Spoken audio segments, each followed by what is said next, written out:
สบายดีบรรดาท่านกลับมาพบกันอีกแล้วกับช่อง YouTube อุ่นแก้วคนกับข่าว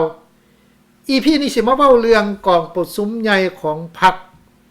ที่หาก็ผ่านไปในวันที่6มังกรที่ผ่านมา แล้วก็มีจุดใดๆไฮไลท์สำคัญที่เป็นTalk of the Town เนาะจุดไฮไลท์ตัวที่1ก็สิแม่นเรื่องการขานชื่อคนผิดการขานผิดชื่อก็คือกรณีทานบุญท้องจิตมณีกรรมการกรมการเมืองศูนย์กลางพรรคเวลาขานชื่อทานสอนชัยศรีพันดรนายกรัฐมนตรีมากล่าวบทรายงานแผนพัฒนาเศรษฐกิจสังคมแต่ว่าท่านเพิ่นบ่ได้ขานชื่อท่านสอนชัยกรมการข้ามเพิ่นไปขานชื่อพระทานคำไต่ศรีพันดรอดีตประธานประเทศพุ่นซึ่งเป็นพ่อหรือว่าเป็นบิดาของทานสอนชัยศรีพันดรนายกรัฐมนตรีอันนี้มันก็เกิดเสียงฮือฮาขึ้นมาเนาะคัดสั้นไปเบิ่งไปชมบางช่วงบางตอนเบิ่งบรรดาท่านต่อไปข้าพเจ้าขอเรียนเชิญสหายคำไต่ศรีพันดรนายกรัฐมนตรีแห่งสปป.ลาวขึ้นรายงานเกี่ยวกับแผนพัฒนาเศรษฐกิจสังคม5 ปีเทื่อที่10ของพรรคของรัฐเฮาขอเห็นเชิญ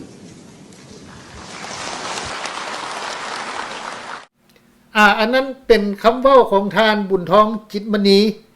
กรรมการกรมการเมืองศูนย์กลางพรรคที่ว่าเพิ่นขานชื่อผิดเนาะแต่ก็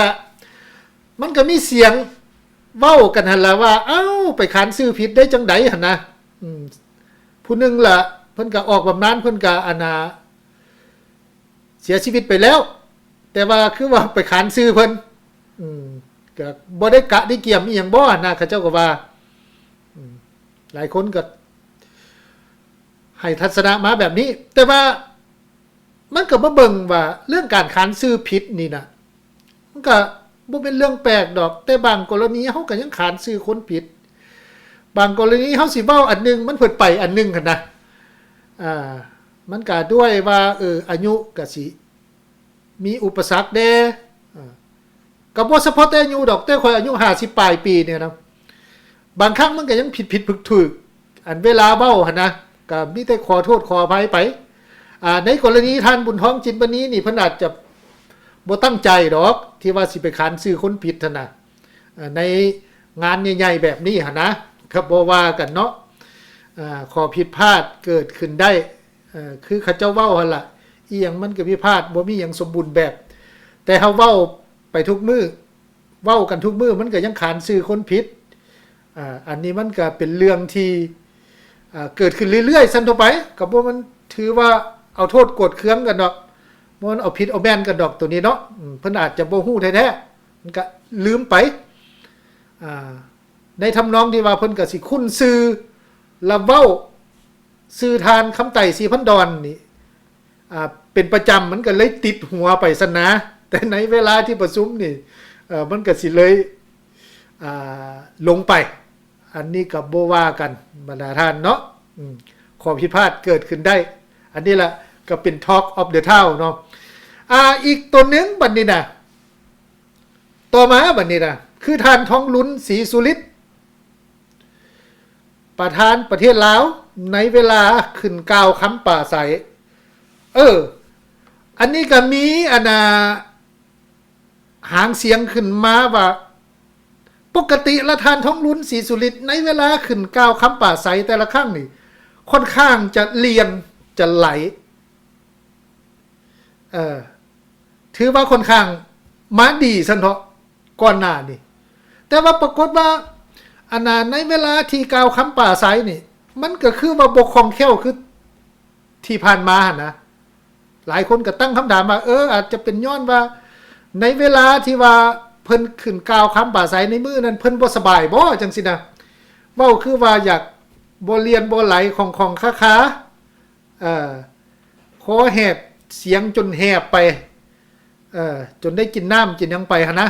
หลายคนก็ว่าเพิ่นบ่สบายบ่ในเวลานั้นในมื้อนั้นแต่มาเบิ่งอีกเกี่ยวกับกรณีนี่นะการเข้าคำปราศัยของท่านทองลุ้นศรีสุฤทธิ์ชั่วโมงปลายได้บรรดาท่าน ด้วยบ่แม่นชั่วโมงกับ30นาทีกับ40นาทีพุ่นบ่คันเบิ่งแท้ๆนะกลับไปเบิ่งอันน่ะเทปคืนกลับไปเบิ่งภาพเก่าคืนเบิ่งว่าโดนปานใดอันนี้มันก็สิปกติติว่าเป็นเรื่องกล่าวคำปราศัยดนๆนี่มันก็สิแหบสิแหงไปอันนี้ล่ะเป็นไฮไลท์2ท่านนี่แต่ก็มันก็เป็นเรื่องปกติดอกในเวลาที่ว่าอันน่ะเว้าโดนๆไปจังซี่มันก็แหบไปประกอบกับอาจจะบ่สบายจังซี่นะแต่จำเป็นก็ต้องได้ขึ้นมาเว้าอันนั้นเป็น2ไฮไลท์มาเบิ่งบัดนี้ว่าท่านทองลุ้นศรีสุริตนี่ก็คือดังที่รายงานไปที่ผ่านมาว่ากระแสข่าวภายในบอกมาว่าเพิ่นบ่ยอมลงก็ยังก็คือสิเป็นไปตามที่คาดการณ์ว่าเพิ่นก็ยังบ่ลงเนาะก็มีแต่ว่าเดี๋ยวนี้ก็ควบตำแหน่งเดียวก่อนหน้านี้ก็แม่นควบตำแหน่งประธานประเทศและเลขาธิการใหญ่พรรคประชาชนปฏิวัติลาวแต่ตอนนี้ก็ควบได้ตำแหน่งเดียวก็คือเลขาธิการใหญ่พรรคประชาชนปฏิวัติลาวมันก็สิเป็นแนวนั้นบัดนี้มาเบิ่งว่าอาณาการปกครองของลาวนี่คงจะเอาแบบเวียดนามเต็มห้อยเลยเนาะว่าอยู่ประเทศเวียดนามนี่ประธานประเทศกับคนหนึ่งเลขาธิการใหญ่กับคนหนึ่งและลาวก็เริ่มเห็นแล้วเนาะคือปัจจุบันนี้เลขาพรรคแขวงเลขาธิการใหญ่เลขาธิการพรรคแขวงจังซี่กับคนหนึ่งเจ้าแขวงก็เป็นคนหนึ่งจังซี่นะมันก็สิบ่ทำนองนี่บ่บัดนี้นะบัดนี้มาเบิ่งหลายคนก็ว่าเอ้าอายุก็คือว่า80ปลายแล้วเพิ่นคือบ่ยอมลงจังซี่นะอันนี้ก็น่าคิดคือกันก็คือดังที่เว้ากันล่ะว่าก่อนหน้านี้ก็มีข่าวว่าเพิ่นก็ยังบ่อยากลงเถือก็แม่นว่าด้วยว่าสุขภาพยังแข็งแรงอยู่บ่อันที่2ก็ย้อนว่าผลประโยชน์มันก็ยังบ่ลงโตกันบ่ที่เป็นเหตุผลที่ว่าเพิ่นบ่ยอมลงหั่นน่ะบัดนี้มาเบิ่งว่าอันน่ะกรณีที่ท่านทองลุ้นศรีสุริตเป็นเลขาธิการใหญ่นี่นะก็เว้าง่ายๆก็ยังในอำนาจแล้วก็ยังเป็นผู้กำอำนาจสูงสุดซั่นต่อไปบัดนี้ประธานประเทศนี่คาดการว่าสิเป็นทานไสสมพรพรหมวิหารเนี่ยกะถ้าเบิ่งว่าสิเป็นแนวใดแต่ว่าในทำนองการกำอำนาจแล้วก็แม่นท่านทองลุ้นนั่นล่ะก็ยังเป็นคนสูงสุดอยู่แล้วท่านไสสมพรพรหมวิหารก็เบิ่งในสายตาแล้วก็เป็นฮ้องเพิ่นนั่นล่ะฮ้องในที่นี้ก็หมายว่าเป็นประธานประเทศแต่ว่าเว้าเรื่องการกระทำอำนาจเรื่องการกำอำนาจนี่มันก็ยังเป็นทานทองลุ้นศรีสุริตอยู่บัดนี้มาเบิ่งกรณีนายกรัฐมนตรีนี่ก็คาดการก็คือเว้ากันไปล่ะว่าคงจะเป็นทานเสริมไสกรมสิทธิ์คันท่าว่าบ่มีหยังพลิกล็อกก็ท่าเบิ่งอีกเนาะในกองประชุมสภาหันในเวลาที่ว่าเพิ่นจะรับฮ้องเอาป้อนบัตรเอาบัดนี้มาอีกบุคคลหนึ่งเนาะคือทางเวียงสวัสดิ์ศรีพันดอนเจ้าแขวงหลวงน้ำทาก็คือว่าปัจจุบันนี้ก็บ่เห็นอยู่ในรายสื่อกรรมการศูนย์กลางพรรคหลายกระแสก็ว่าตกหั่นล่ะเพิ่นบ่ลงว่าซั่นเด้ก็ถือว่าถูกเฟดเอาไปก็ถูกคันสิว่าปลดตำแหน่งนี่ก็จักสิว่าจังใดก็ถือว่าเพิ่นบ่มีชื่อซั่นต่อไปอันนี้ก็เป็นย้อนหยังบัดนี้กระแสหางเสียงของสังคมก็เป็นย้อนว่าอันนี้เขาเจ้าว่าเนาะว่าอาจจะมีบุคคลอยู่ในครอบครัวไปฮู้จักมักคุ้นกับบุคคลกลุ่มธุรกิจสีเทาบ่ หรือว่ากลุ่มแก๊งสแกมเมอร์บ่อันนี้ก็ว่ากันไปแล้วก็มีคนให้สายาคนในครอบครัวทานเวียงสวัสดิ์ศรีพันดอนนี่ว่าเป็นมาดามสแกมเมอร์แต่ว่าความเป็นจริงเป็นแนวใดนั้นกับบ่มีไผฮู้ดอก แต่ว่าอิงตามภาพที่ปรากฏอยู่ในสื่อสังคมออนไลน์หันเขาเจ้าก็ให้สายามาจังซี่ในตัวจริงเฮาก็บ่ฮู้ตัวนี้เนาะอันนี้บ่คือเหตุผลที่ว่าเพิ่นถูกปลดออกจากเจ้าแขวงหลวงน้ำทาระบบติดอยู่ในรายชื่อกรรมการศูนย์กลางพรรคแล้วอีกเหตุผลหนึ่งก็ว่าในเวลาที่ทานอยู่กระทรวงโยธาธิการและขนส่งหันมันก็มีปัญหาในการบริหารโครงการอันนี้แม่นข้อมูลจากภายในที่ว่าเฮาได้มามันก็สิมีหลายเหตุหลายผลนั่นแหละเพิ่นจังค่อยบ่ติดเลิกๆไปแล้วมันก็สิเป็นเพิ่นนั่นแหละกับบุคคลผู้หลักผู้ใหญ่อยู่ภายในพุ่นแหละสิฮู้กันแท้ๆนะ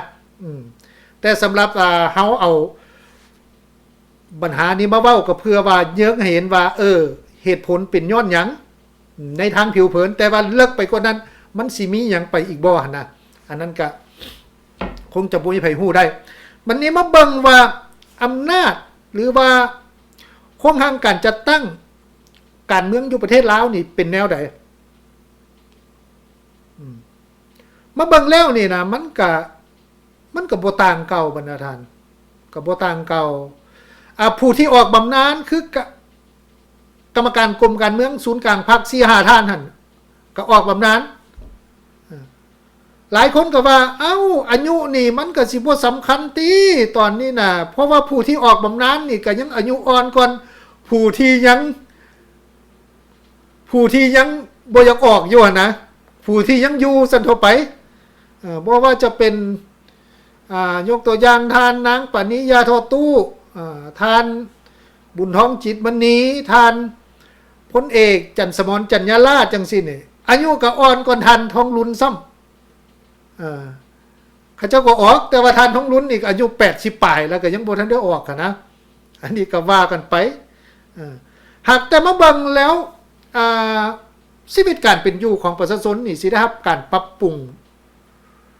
ใหม่หรือบ่สิมีใบหน้าอันใหม่หรือบ่อันนี้มันก็ยังเป็นคำถามเป็นโจทย์ใหญ่เป็นชิงท้าทายสำหรับคณะบริหารงานสุดใหม่อยู่แต่ว่าเท่าที่ถามประชาชนเขาเจ้าก็ว่ามันบ่มีหยังเปลี่ยนแปลงแล้วก็ประชาชนก็บ่ได้ตื่นเต้นกับคณะบริหารงานสุดใหม่ที่ว่าจะมาสร้างให้มีการเปลี่ยนแปลงสิมาสร้างให้ประชาชนมีอยู่มีกินหลายขึ้นกว่าเก่านะเขาเจ้าก็บ่มีความคาดหวังหยังตามที่ได้ล้มกับประชาชนน่ะนะมันก็ยังเป็นทำนองอยู่ว่าเหล้าเก่ากับเพราะว่าเปลี่ยนใส่แก้วใหม่ซื่อๆลังเทื่อก็บางกรณีมันก็เป็นเหล้าเก่าก็ยังคูอยู่แก้วเก่าซื่อๆนะมันสิเปลี่ยนแปลงได้แนวใดนะอันนี้มันก็ยังประชาชนก็ยังบ่เชื่อมั่นอยู่สำหรับคณะบริหารงานสุดใหม่ที่ว่าจะเข้ามาเนี่ยนะก็สิประมาณนี้บรรดาท่านสำหรับควันหลงจากกองประชุมใหญ่ของพรรคในวันที่6มังกรที่ผ่านมาก็ต้องขอบใจท่านที่เข้ามาครับเบิ่งครับชมแล้วกด Subscribe กดไลค์กดแชร์เนาะพบกันใหม่ EP ต่อไป EP นี้ลาไปก่อนสบายดี